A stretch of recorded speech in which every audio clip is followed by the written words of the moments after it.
Open the eyes of my heart, Lord. Open the eyes of my heart. I want to see you. I want to see you. Open the eyes of my heart, Lord. Open the eyes of my heart. I want to see you. I want to see you. To see you high and lifted up, shining in the light of your glory. Pour out your power and love as we sing, holy, holy, holy. High and lifted up, shining in the light of your glory.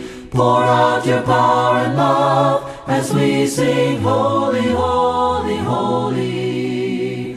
Open the eyes of my heart, Lord.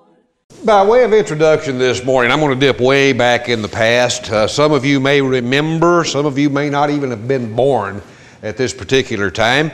But back in the early 60s, there was a television program that had Art Linkletter on it.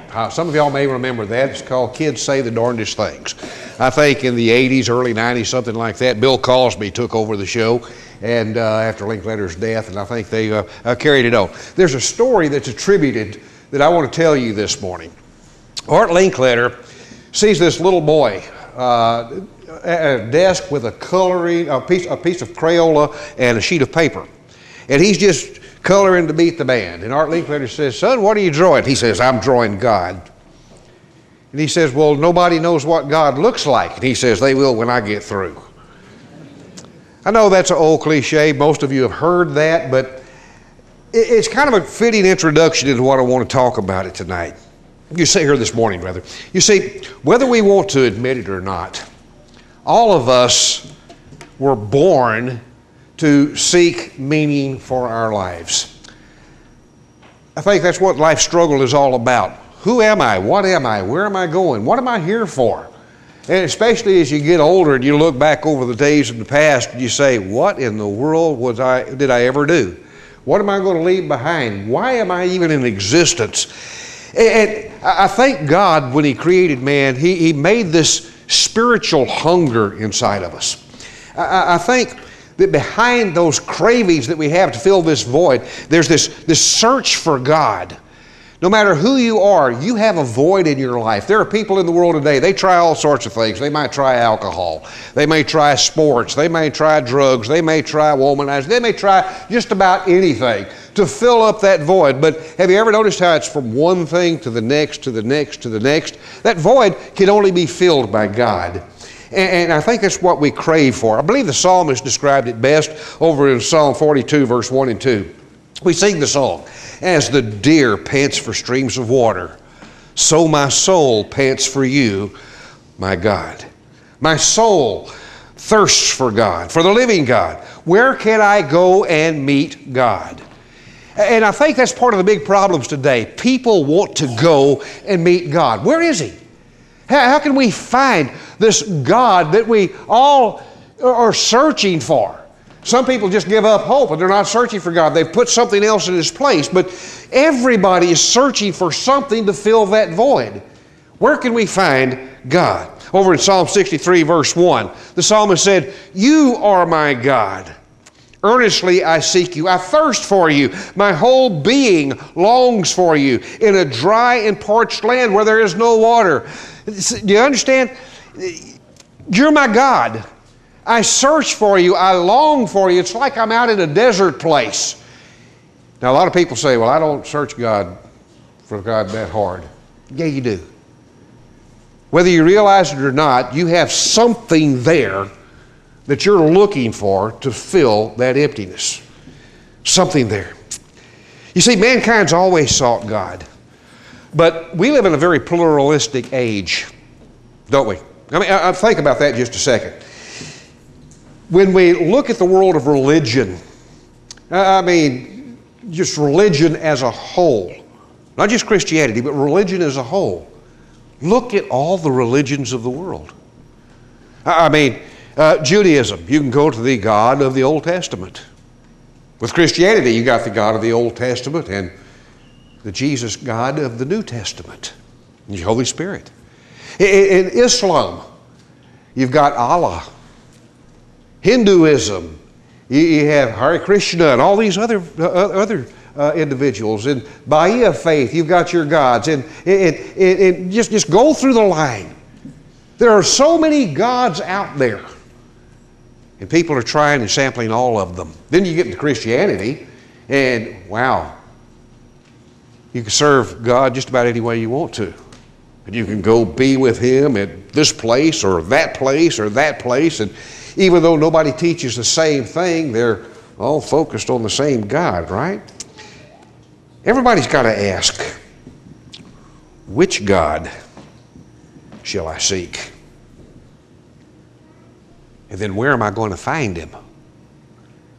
How am I going to know Him when I find Him? You see, I'm going to shock you this morning.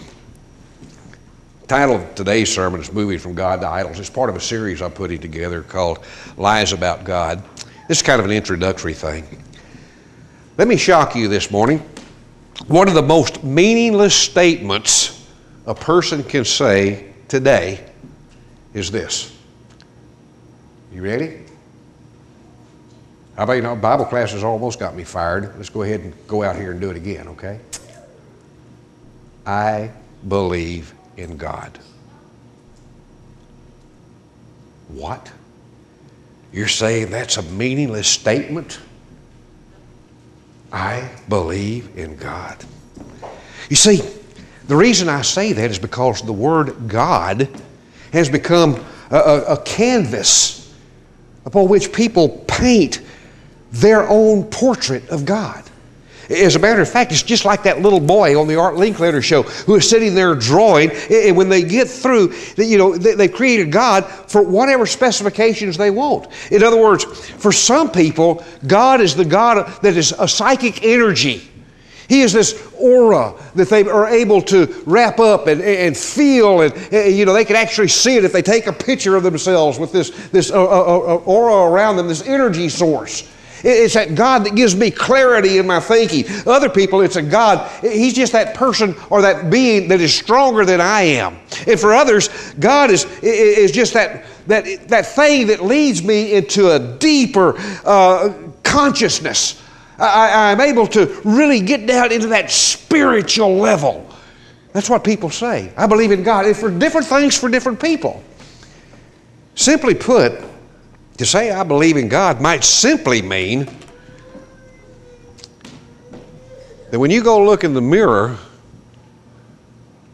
you're basically looking at a God created in your image. I know that's true for a lot of people. I know that's true for a lot of people who are watching this program this morning. Because they all have different concepts.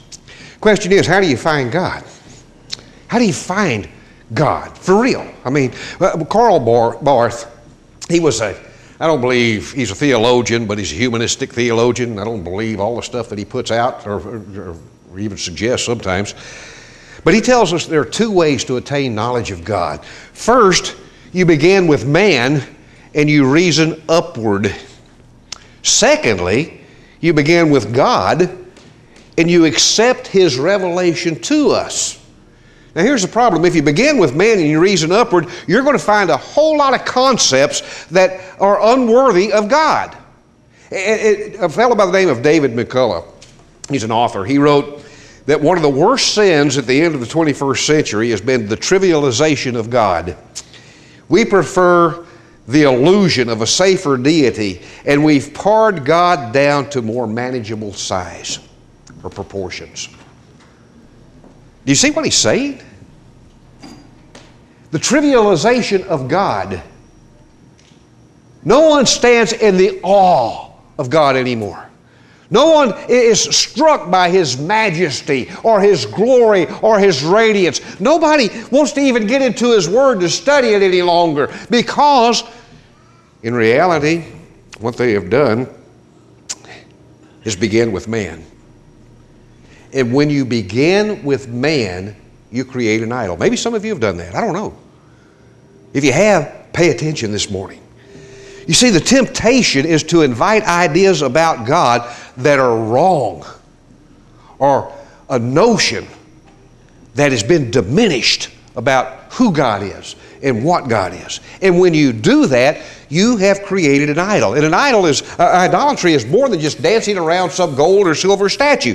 Idolatry is constructing a mental image of this deity that bears very little resemblance to the God who actually exists.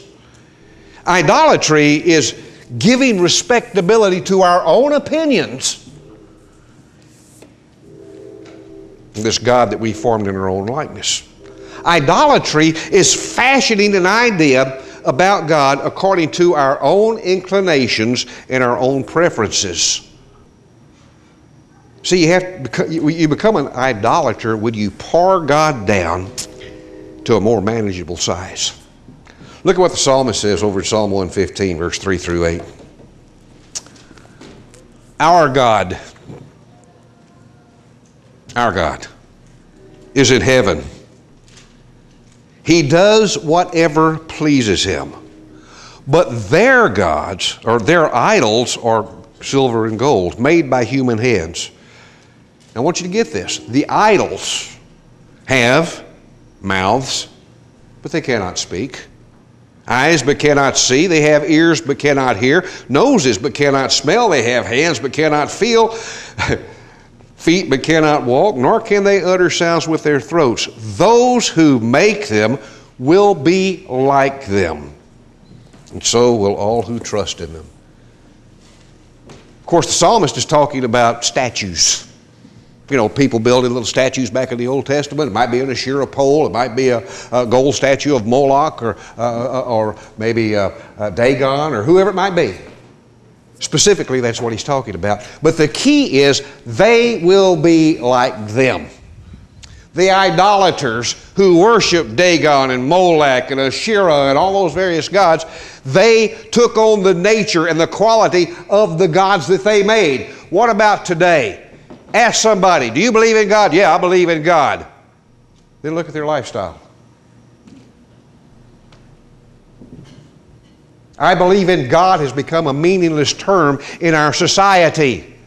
I believe in God. Sure you do. A God that you have created in your own image. And how do I know? Because you are just like Him. Just like the God that you created. You know, there are reasons why people prefer their own ideas about God.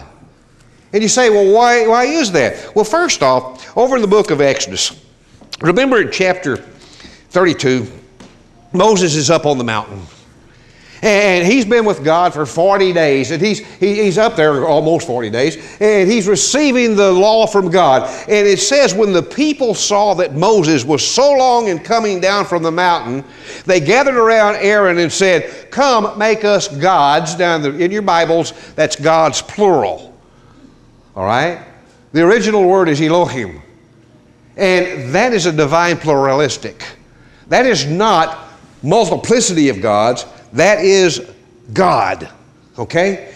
And come make us gods. And how do I know that? Well, they only built one calf, didn't they? They say, look, this Moses who brought us up out of Egypt, we don't know what's happened to him. You see what's happened? The reason that the Israelites wanted to build their own God is because they became impatient when Moses seemed to linger up on that mountain. The delay made them nervous. When God seems distant and uninvolved, people look for something more present, a more realistic God, something they can fashion. And what do? They fashioned a calf. They could touch it, they could see it, they could carry it. Good, manageable proportions. Over in the book of 1 Kings, 12th chapter, you have the account of a fellow by the name of Jeroboam. You may remember him. This is when the nation of Israel had gone off into a period of division from which it never recovered. You had Rehoboam, Solomon's son. He had the southern kingdom, and Jeroboam had the northern kingdom. And what happened with them? Well, the 10 tribes of Israel move up north, and Jeroboam is sitting there thinking, you know, we don't have a temple here. And all the Levites, they've gone back down to Jerusalem. And the people, they're going to wind up, because worship of God is so ingrained in them, they're going to go back down to the temple. So here's what we're going to do. We're going to build 2 temples. And we're going to build one in Bethel. We're going to build one in Dan. And we're going to build a golden calf. And so he put one in Bethel and one in Dan. He built 2, by the way. And then he told the people, behold your God, O Israel. Which one? The one that brought you up out of the land of Egypt. God was down in Jerusalem in his mind. The people said, we need a God. Jeroboam said, I want a God. So we're going to create one that these people can worship. Over in the book of Ezekiel, let me show you what happens when people are impatient with God. Turn over to chapter 8. Children of Israel have been in Babylonian captivity, but you still have a remnant who are back over in Jerusalem. Chapter 8, verse 1, it says, in the 6th year, in the 6th month, on the 5th day, while I was sitting in my house, this is Ezekiel talking, the elders of Judah were sitting before me, and the hand of the sovereign Lord came upon me, and I looked and saw a figure like that of a man.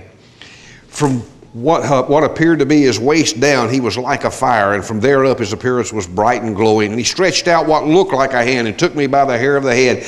And the Spirit lifted me up between earth and heaven, and visions of God took me to Jerusalem, to the entrance of the north gate on the inner court, where what? The idol that provokes jealousy stood. And there before me was the glory of the God of Israel, and in the vision I see in the plains. Then he said to me, Son of man, look toward the north. And so I looked at the entrance to the north gate. I saw the altar. I saw the idol of jealousy. And he said to me, Son of man, do you see what they're doing? Utterly detestable things in the house of Israel is doing here. Things that will drive me far from my sanctuary. But you're going to see even more detestable things. Then he brought me to the entrance of the court, and I looked, and I saw a hole in the wall. And he said, Son of man, dig into the wall. So I dug into the wall, and I saw a doorway. And he said, go in and see the wickedness and detestable things that they're doing here. So I went in and I looked, and I saw portrayed over all the walls all kinds of crawling things and detestable animals and all the idols of the house of Israel. In front of them stood 70 elders of the house of Israel. Verse 12, you seen what the elders are doing in the darkness? Each at the shrine of his own idol. They said, the Lord doesn't see us, the Lord has forsaken us. Then he brought me, verse 14, to the entrance of the north gate, and I saw women there mourning for Tammuz. You see this, Son of man? You'll see many more detestable things. Verse 16, he brought me to the inner court of the house of the Lord, and there at the entrance of the temple, between the portico and the altar, were about 25 men, with their backs toward the temple of the Lord and their faces toward the east, and they were bowing down to the sun in the east. Here's the whole point of that. Rather lengthy reading, but the point of that is that the people of Israel were in captivity. The people in Jerusalem were a remnant that was there. God was silent. He wasn't speaking to the people in Jerusalem. And what did they do? They erected gods of their own making. You had people who were worshiping the sun. You had people who were worshiping all the creepy things. You had people who were worshiping Tammuz, which means that they were involved in prostitution at the gate of the temple. You have people who were worshiping the Asherah pole, the idol of jealousy. You had people who were worshiping anything and everything to fill that void. When people are impatient with God's silence in an age of confusion, that's what happens. And that's what we see around us today. A fellow by the name of Russell Baxter lost his father to an early death. And he says, you know, after that, I cried, but never real conviction, never any real conviction, or expected much of anybody's God except indifference. That's what people expect of God's today, indifference. Some people think that if God is all-powerful, He had put an end to all the suffering in the world, so they invented God who puts up with evil because they can't do anything about it. Let's be honest, folks. The growing number of Americans sit back and they look at church and they think it's irrelevant. People who are watching the television program think church is irrelevant. That's why this building's not full this morning. That's why there are people sitting at home today. That's why there are people who are not involved in the church. What happens when you make the church irrelevant? you make God irrelevant. I'll give you a second motivation. They want a God that's more tolerant. Do you understand what's happening here? They want a God who is less demanding and less judgmental. What are you talking about, kid? They want the Lamb of God. They don't want the Lion of Judah. They want the love of Jesus. They don't want Jesus the judge. They want the Jesus that saves, not the one that condemns. They want a Jesus that talks about heaven. They don't want to hear about hell. Folks, that's cheap grace. Cheap grace. I want you to think about that. Jesus Christ, the Son of God, left heaven, came to this earth, put on flesh, lived the sinless life, was taken by a mob from the Garden of Gethsemane, beaten, spat upon, mocked, flogged, had his skin literally peeled away from his body, taken out to a cross and nailed to it. And He did that for you and for you and for you watching the TV show.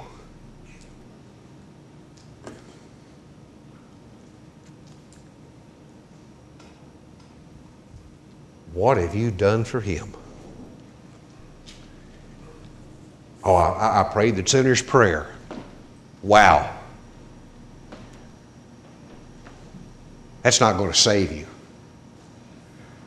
Oh, well, I repented of my sins and I got baptized. Yeah, why are you still living the way you've always lived? What have you done for Him? Why aren't you in church when the doors are open? Those of you in the TV audience, why aren't you in church Sunday mornings?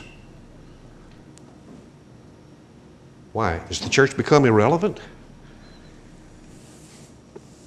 You know, many of us know people who have decided to leave their wives, or wives that have left their husbands. Have you ever noticed how they always, when that takes place, how they drift away from the church? And they start affiliated with people who are maybe in bars or sports bars or just people they work with. You know why they do that?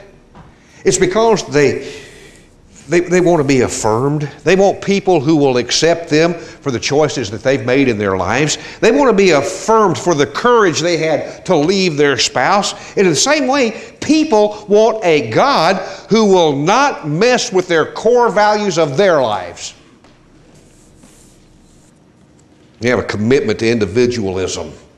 That fuels the idolatrous nature of people. You know, we are being nurtured on consumerism. What I mean by that, people go God shopping. They try to find a deity that's suitable for their tastes. Why? Because they want to remain in charge. It's just like going to a cafeteria, isn't it? You know, you make a selection till you find that God that's just right for you. That's why you have so many different religions, so many different denominations. Psalm 50, verse 16 through 21, God says, "What right do you have to recite my laws or take my covenant on your lips? You hate my instructions and cast my words behind you. When you see a thief, you join in with him. Well, I never stole anything." How many of you stole time at work this past week, but not working for that person like you're working for the Lord? How many of you stole from the Lord today? Robbing God? How many of you use your mouths for evil, verse 19? Harness your tongue to deceit. When you did these things and I kept silent, you thought I was exactly like you.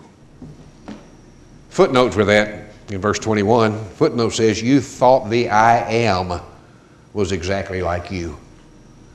You thought God was exactly like you. That what you do, He does. Therefore, He can't condemn you. In essence, folks, idolatry is having wrong thoughts about God. And when we construct wrong ideas about God from our imaginations, it becomes idolatry in our heart. And idolatry in the heart is just as hard as idolatry of the hands. I want you to listen to the Word of God. Back over at Ezekiel again. The word of the Lord came to me, Son of man, these men have set up idols in their hearts and put wicked stumbling blocks before their faces. Should I let them inquire of me at all? Therefore speak to them and tell them, this is what the sovereign Lord says. When any of the Israelites sets up an idol in their hearts and puts a wicked stumbling block before the faces of men, and then go to a prophet, I, the Lord, will answer them myself in keeping with their great idolatry.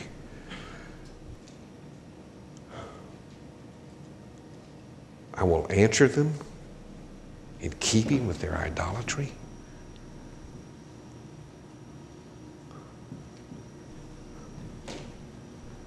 How about you? Have you created an image of God that allows you to do what you want to do? Have you created a God that's going to forgive all the sin in your life? And that's why you keep sinning in the same manner? Have you created a God in your mind, in your imagination, that loves you so much He could never say, depart from me, you workers of iniquity? If you have, that's not the God of the Bible. Have you created a God that lets you slough off and slide by? A God that lets you be apathetic? Have you created a God who allows you to be uninvolved? If you have, that's not the God of the Bible. The God of the Bible demands your respect. He demands your awe at His majesty. He demands your reverence at His presence. And He deserves that. There's no God like Jehovah. There's no God like because Jehovah. of what happened on Calvary. There's no God like Jehovah. There's no God like Jehovah. There's no God like Jehovah. There's no God like Jehovah. There's no God like Jehovah. There's no God like Jehovah. There's no God like Jehovah. There's no God like Jehovah. There's no God like Jehovah.